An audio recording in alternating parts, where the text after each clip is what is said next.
Okay. Good evening. It's 5 o'clock. We're going to bring the meeting to order with the invocation by Commissioner Thomas and the Pledge of Allegiance, please. Please join me.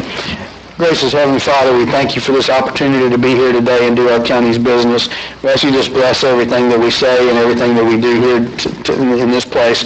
We ask you to just watch over our county, our state, and our nation. I ask you to be with our first responders and our military as they keep us safe. In Jesus' name I pray. Amen. Amen. I pledge allegiance to the flag of the United States of America and to the republic for which it stands, one nation, under God, indivisible, with liberty and justice for all.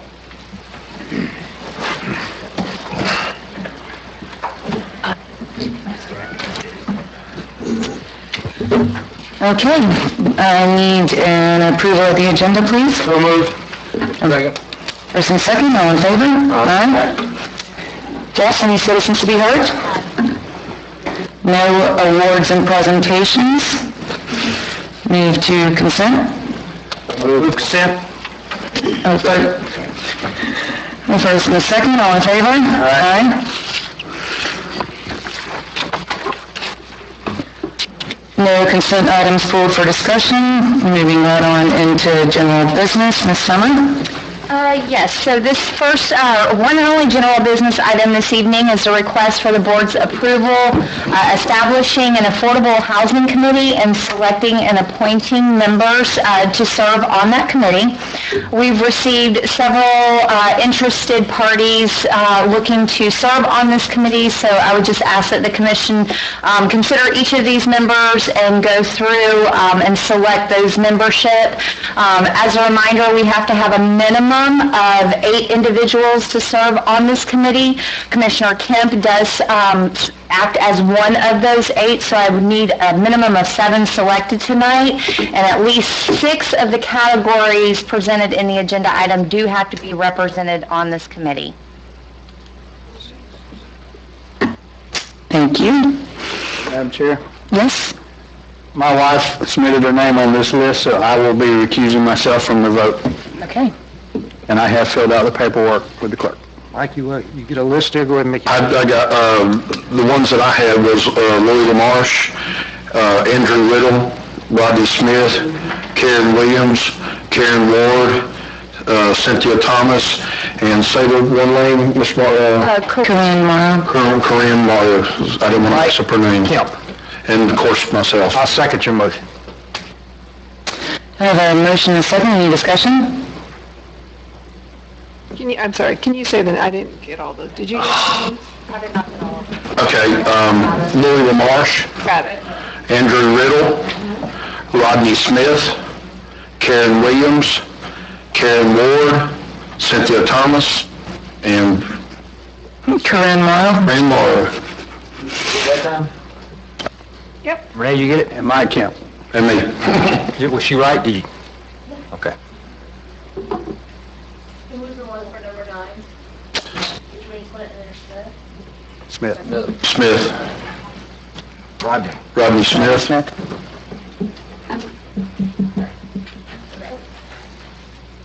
There was 2 for number 7, right? Yes, Karen and Kim. Okay. Me? I have a motion and a second. All in favor? Aye. So, you're up next on public hearings. Yay. This is a request for the board's approval to conduct a public hearing and adopt a text amendment to Chapter 11 of the Code of Ordinances pertaining to floodplain management. There are a few different items that staff is proposing for amendment. These regulatory standards come down from a combination of new FEMA requirements as well as some new CRS, that's a community rating system requirements for discount and flood insurance. These amendments include revising the flood insurance rate study, which will be effective August 2nd. This effectively adopts 2 revised west firm panels on our flood maps. We're proposing a revised definition as recommended by the State Floodplain Office for fair market value. This would remove the 36-inch rule, which is a grandfathering policy for pre-manufactured home parks or mobile home parks that existed prior to the county's participation in the NFIP. That really only applies to Shell Point, right? It applies to about 3 areas that we've identified within the county, and 2 of which are in Shell Point. This also revises the wet flood proofing conditions and limitations for sizes of accessory structures in both A and V flood zone, and it revises a Scribner's error related to historic buildings from Chapter 11 to Chapter 12. Motion to approve with one caveat. I want staff to go back, because I read the whole, and we had a long argument, if you want to call it, discussion about this. I read the whole FEMA It was a healthy debate. thing that was put out, and I think our code is not clear. For example, if David lives on South Java River, he's got floodplain all around his house, according to FEMA, if he wants to build a 60 by 80 pole barn, he can. But the way our code reads, you know, and they said this language came from the state. It says structures exempt from the Florida Building Code. Number 1, that building, pole barn is not exempt from the Florida Building Code, that are not walled and roofed buildings shall comply with the requirements of a later section, which basically say it can't flow, your electric has to be above base flood. Now, I agree that all the new structures all the new standards, they're meant to apply to enclosed structures, like a shed, a detached garage. Detached garage. Right, detached garage, but they're not supposed to apply to pole barns, and it specifically says it right here, not limited to gazebos, pavilion, picnic shows, or carport that's open on all sides, roofed but not walled. So I want her to get back, she's tentatively agreed to do that, get back with the state, and I understand this language came from the state, right? They told you, this is what you need to do, so I think the state was wrong. So we need to change, the part we're doing now is fine, but I'd just like to be clarified that if you just build an open pole barn, FEMA has specifically said that they don't consider that a structure as far as insurance is concerned, and that's written right in here. I have some concerns as well that I think they're wrong too. Yeah, but I don't have a problem with what we're doing now, because what I want to have change is actually not something we're voting on tonight anyway. But now, let me ask you, because I know. while reading this, and is my understanding that if we don't follow the guidelines they put in place, does that causes our problems with insurance, correct? That's correct. So if we don't meet the criteria, I'm for changing, like he says, I think it's because of water flow and wind going through it and stuff like that, but I know if we don't follow those guidelines, it affects our insurance, or people's insurance, I should say. What was your concern, Ralph? And I'll second it for discussion. I was wondering. Yeah, so we can at least do that. So one thing is the recommendation to establish or to eliminate the sales approach to determine value and to apply an actual cash value method. Okay, there's nothing, and I downloaded the same thing that you got, Randy. I've got the same addendum there. There's nothing in there that specifies that we can't use the sales approach, and it does specify in our ordinance that value would be determined by an independent appraiser. Let's see. And again, did that language also come straight from the state? If you go to page 2 of the proposed ordinance, it says market value is the actual cash value, in-kind replacement cost, depreciated for age, wear and tear, neglect, and quality of construction determined by a qualified independent appraiser. I'm good with the qualified independent appraiser, but here's an appraisal. I read appraisals every day. And you can see that appraisals will always establish the value based on the sales approach. And I'm going to read from a real appraisal here. The sales comparison approach was given the most weight in final value since it best reflects the actions of buyers and sellers. The cost approach is typically not used in determining the market value due to accuracy. So I would scratch that altogether. I don't know, and I asked some about that. I don't know that there's a requirement in there other than a recommendation from the state, but it's not in the FEMA guide, and we're trying to follow the FEMA guide, be in compliance with that, so there's nothing that established. So I would leave it as is unless you use a sales approach as determined by an appraiser. Could you say sales approach or cost approach? Well, I mean, I guess it depends. You could have a place that costs you $300,000 to build it, and, you know, you might buy it for $200,000. So I would say that $200,000 is the value of that, not the cost approach. You know, now, we still have a provision that someone could use the property appraiser. Right. But most of the time, you're going to go away from that when you're trying to overcome the 50% rule or something and show that, hey, my home is worth more than you guys are saying, so I can do more repairs. Again, you said this language came straight from the state. This language did come straight from the state. This, if memory serves correctly, the revision to this definition was only a very strong recommendation, but is not part of the FEMA guidelines and standards as a requirement. With Ralph's And I can- suggestions, if it's not required by the state, then And I'm fine I'll with keeping the reconfirm that when I check. sales it. approach. Okay, and I got a couple more. If you go to page 4 of the proposed ordinance, paragraph C, item number 2, it talks about if located in the coastal high flood hazard area, zone V, the accessory structure is not located below an elevated building. I couldn't find any requirement for that anywhere. So if you've got kind of like we talked about earlier with the RV park, you've got a tool shed or something, you've got it under your elevated home, then that would be a problem. That would be limited to 100 square feet. Is that accurate? I mean, I agree that 100 square feet is accurate. That's definitely. Yes, that's in there. But I didn't really look about being underneath a building. Yeah, there's some other, and FEMA has like a zillion different technical bulletins, and under another technical bulletin, it does talk about enclosures under an elevated structure and the uses being limited to storage, parking, and access, and it recommends that not exceed 300 square feet. We're at 100. But that is not something that the state says we are required to put into our ordinance today. But I mean, I think what his point is, if we agree with the 100 square feet right in the V zone, right? That's in there. That's in the FEMA guide. But Yes. the question is, can you put that 100 square foot, 10 by 10 building underneath your piling house? This says no. The state does. But does this say no? No. Under the guidance, it does say outside of, underneath your structure. What did this, and the state sent you this language? Yes. It could be 5 feet off of the footprint of the home, but not under the home. That Do just, you want to try, I know you got to know what we're coming, but do you want to bring this back and have someone try to see if the state, or if they just say, nope, you're wrong because FEMA publication number 6J596 says this? I personally would, because I've got 2 more concerns. And let me throw those Talk out. about them now. Yeah, I'd like to at least throw them out. So the FEMA guidelines clearly specifies, and let me say something positive about Summer first.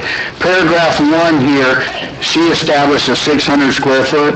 That's generous. That's not... That's 2-car garage. Exactly. That's not in there. That 100 not specified, so I think that was generous. I told her the same thing, Ralph. That was fine. Last summer. But one thing that is missing is the process also in the FEMA guide has a variance procedure. That if someone says, well, hey, I think I'm inversely impacted or there's going to be no real damage to what I'm proposing here, then it gives us the ability to approve a variance. Or, I don't know, maybe that can be done administratively. I'd be fine with that. Again, what you're saying, these 2 are prescriptive variances. They're assumed. You don't need variance as long as you... I did notice there was a variance procedure and a specific application for it. Right. And this doesn't exclude someone from asking for a variance from FEMA, does it?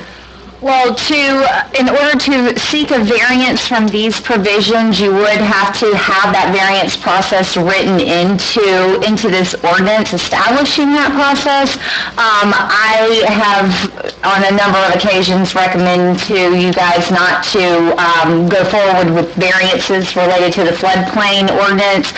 Historically, the county has run into issues with variances that have been granted to the floodplain ordinance, and there is not always a good meeting of the minds between local staff and the FEMA regulatory folks, when they audit our permit records, and their interpretation of what is a low value or a low damage potential, may be quite different than the way I view it, or you view it, or David views it, and so sometimes it's very hard to get on the same page with FEMA, and not just related to variances, but reimbursements that we've submitted after a storm and any number of other things. So I did not recommend that as part of this ordinance, but if the board wishes to include that, I'll be happy to go back and pull that language back out from the state and put it back in there. So what you're talking about is government red tape, and shocker, none of us are surprised by that the government doesn't always be on the same page. We get that, and I appreciate that. But in the midst of that government red tape, we've got citizens and property owners who are now caught up in that and can't get approved for a variance that we may all see as reasonable. We may see as perfectly reasonable in the right situation, you know? And so I just think it's a tool that should be in the toolbox, that the NFIP allows the variance, and it ought to be at least a possibility in our ordinance. I'll just read it real quick. I want to see if DEP reviews the variance. So if the state, if they're just recommendations, but the FEMA gives us the guidelines, we can still change, we don't have to do, it's not going to mess us up on our insurance, whereas if we don't do their recommendations, but we follow FEMA guidelines. So, it definitely might. And the thing to remember is the county's participation in the National Flood Insurance Program is voluntary. You can choose to participate in the NFIP, same as the community rating system. We don't have to enforce these standards, but if we don't enforce their rules and their standards, people will pay higher flood insurance rates or may not be eligible at all to purchase flood insurance. And in a community like ours, where the vast majority of the county is in a special flood hazard area, that could be detrimental. I don't think I'm willing to risk the variance thing. Especially if we can get it straightened out where you can put a covered carport on a V-zone, which I think you can, according to FEMA. I don't know if I want to open that can of worms. I agree that they're putting it all on us to establish this variance program, and we all know we're going to approve every one of them that comes before us. And then FEMA may come through in their audit and say, all right, we're going to ding you on that, you lose points, and we screwed everybody. We're going to still be limited to 600 square feet, though. Well, in the A zone. In a V zone, it's 100 square feet. Yeah. That's an enclosed accessory structure, but like I said earlier, like one of those pre-made metal carports that people park underneath, FEMA doesn't consider those a structure. Right. So they could put a 50 by 50 one of those in a V zone. If you wanted a 700 square foot garage instead of a 600, you're out of luck. If it's enclosed, yes, you're out of luck. Or you could elevate it above base flood if it's in the A zone. Or we could bump up that 600 square foot figure, because that's a number. Well, we're bumping on it already. It's already generous, because FEMA guideline clearly says the size of a two-car garage, which in my mind is about 20 by 20. So, I think she is being generous. She's assuming 30 by 20. I guess, I don't know if they would ding us for saying, well, I think it's 900 square feet, It's how big a two-car garage is. It does say as established by the community. Well, and you're right, in V zone, it specifically says 100 square feet. In A zone, it does not. It says the size of a two-car garage. Summer, do you think that's a problem, pushing on that one a little bit more? I'm just looking at the more detailed version of the FEMA technical bulletin. Examples? I feel like those numbers were actually prescribed, but it may have just been the 100 square. Says, examples of accessory structures included, and this is we're talking about A zone, not necessarily limited to two-car detached garages or smaller, carport, storage, and tool sheds, and small boathouses. And you kind of have the Cliff Notes version of the actual technical bulletin they produced. The technical bulletin does say a footprint of a typical two-car garage is about 600 square feet in area.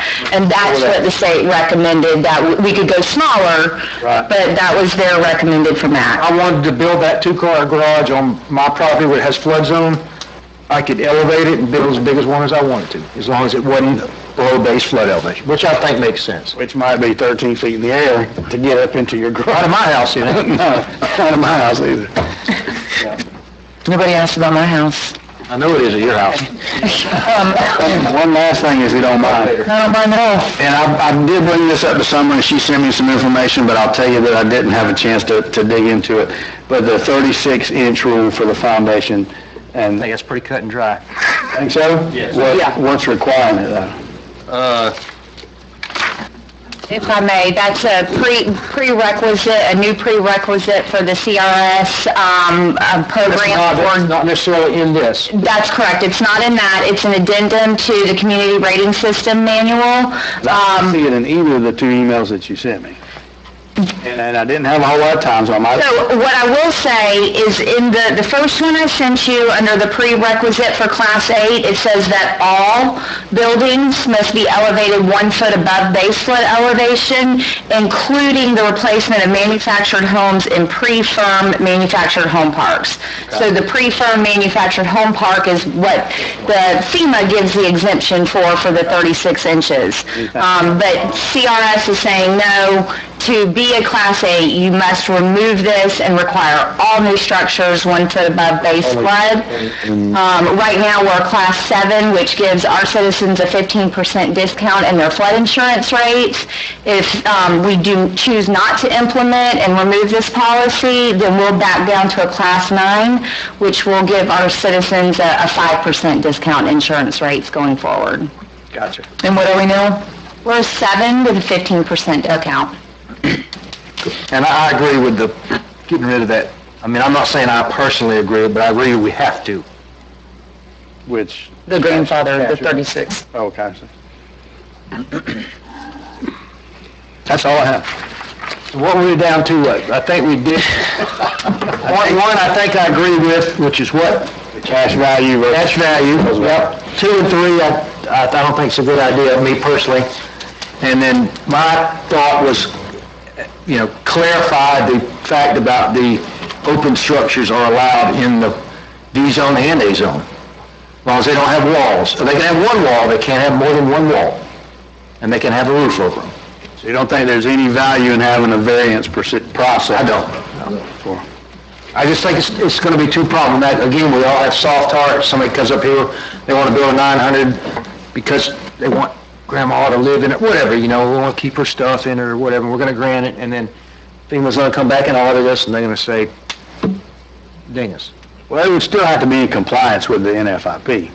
Yeah, but I just read it while you were talking, and they put it on us to really make up all the criteria to approve this variance. And if they were reviewing the variance and we just had to set a procedure how to apply to it, I'd agree with you, but we're the ones going to be deciding. I think it's right, Summer. Yeah, they provide a little bit of guidance, but in reading through that and kind of thinking through this draft before I present it to you guys, I see a lot of room for gray area and, perception of what is going to be low value. Is, a building full of, tractors and equipment, is that low value in comparison to a building full of, antique vehicles? So it's... You have to determine it's an accessory structure. Is it small and represents a minimal investment? And we're going to be required to determine that sitting up here. And, And FEMA deemed us for them not following their own rules. So, description of the exceptional hardship that the applicant would incur if a variance were not granted. So then we got to hear that. And not that that's bad, but there's a lot of room for interpretation. And I think it just get us in trouble. You agree on one point, so I'll take that point. No, I agree. Repeat your motion again, please. Senator, I have one question for you. With regard to the timeline on this, what is the timeline on this? So we are required to have this ordinance approved and adopted prior to the effective date of the new flood study, and that is August 2nd of this year. So we've got 2 opportunities between now and then for board meetings to hear this ordinance again. So I think if any changes that or adjustments that may need to be massaged out, if I can get the state to agree to those and bring it back to you guys without having to significantly change the ordinance, then maybe we hear this again at the July 18th board meeting. My issues could be resolved with just a couple of, add a word here, add a word there. And I think what we agreed to so far, my motion was to approve this as written, then have you come back with, if you can get with the state and have them agree to make their language that we want to comply with this, and if you want, I'll sit down and tell you what I think would do it. Of course, y'all heard. So the motion now, what about the change to market value? Okay. Thank you. And then also to add Ralph's suggestion about adding the cost, what was it called, Ralph? Market value option to determine. But market value based on sales approach. Sales approach, instead of just Essentially, cost the approach. way the definition is written now, so my proposal on that would be just not amend that definition and remove it from this draft altogether. We can Leave take it as action on that, we just don't. That's my motion then, Ray, you get that? What about the structures under dwelling? Do we want her to follow up with the state on that? Yeah, I don't want to try to I'll get shoot that down tonight, but yeah, I would get some clarification on that. And maybe come back as part of my open structure thing. Because I think the open structure thing to me, is huge. Again, if you got a big piece of farmland or whatever, and you got some flood zone on it. Because as everybody knows, a lot of times those FEMA maps aren't exactly accurate. So it can show you're in a flood zone. There's plenty of land next to me that says it's flood zone. It's not. Floods. It's not. It didn't flood in Michael or anything, and I wanted to build a pole barn on it right now. According to my reading of this, I couldn't. Now, Summer says you could, but I'd rather have it really clarified. I think you can as long as you don't close in more than two sides, right? Correct. Well, actually, it's one side, is what FEMA says. But again, it says, and the part that we, being county people, are falling back on, it says, structures exempt from the Florida Building Code that are not walled and roofed buildings shall require the compliance of those. In other words, they don't need to meet these requirements, they don't have to meet those, but it says structures exempt from the building code. If I build a pole barn in my house, I gotta have a permit. That's the building code. If it's residential, not agricultural.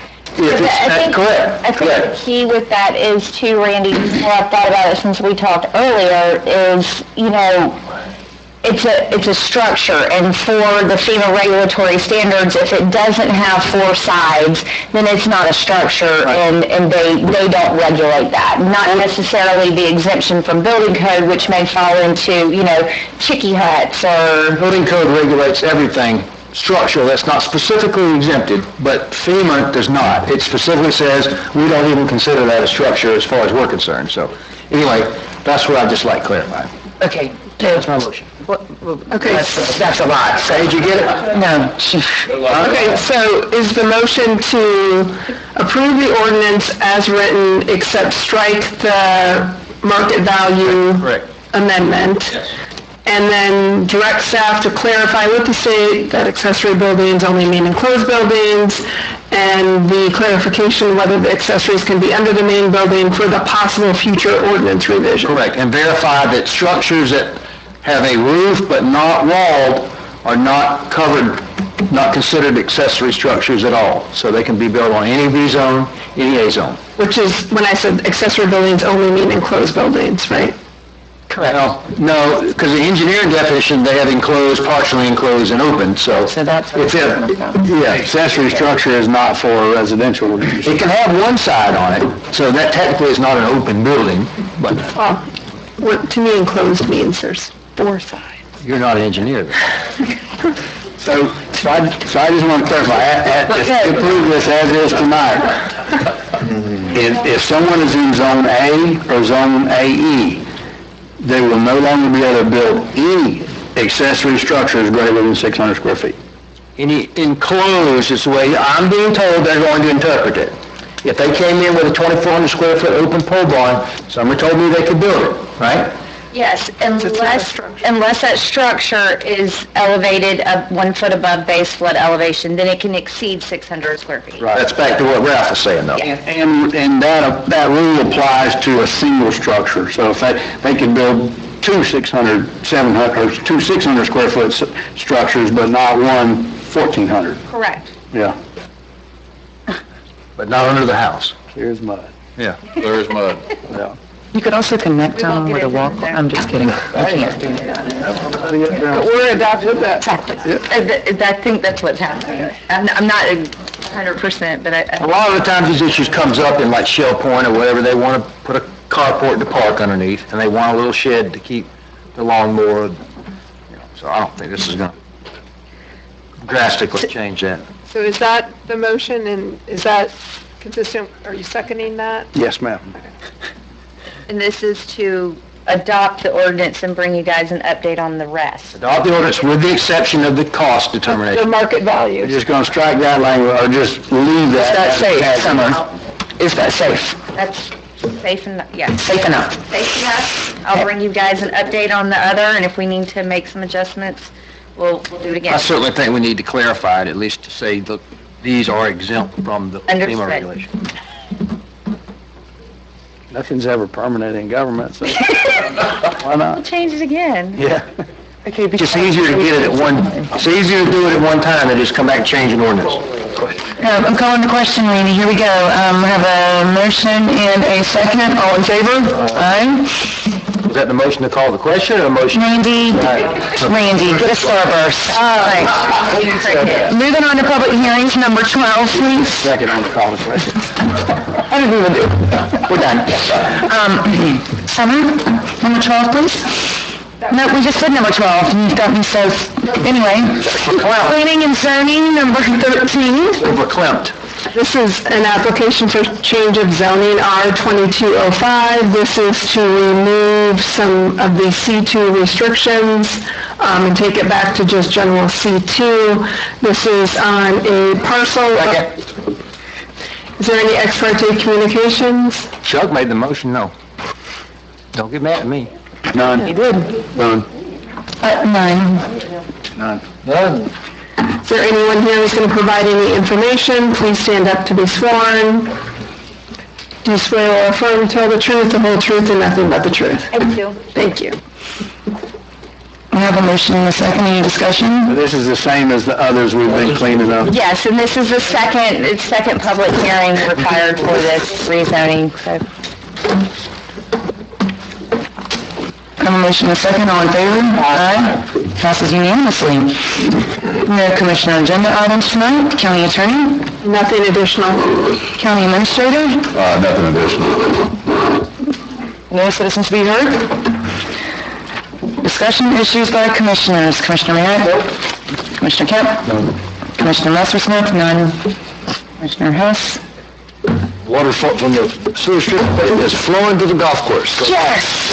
Had a wonderful percentage this morning.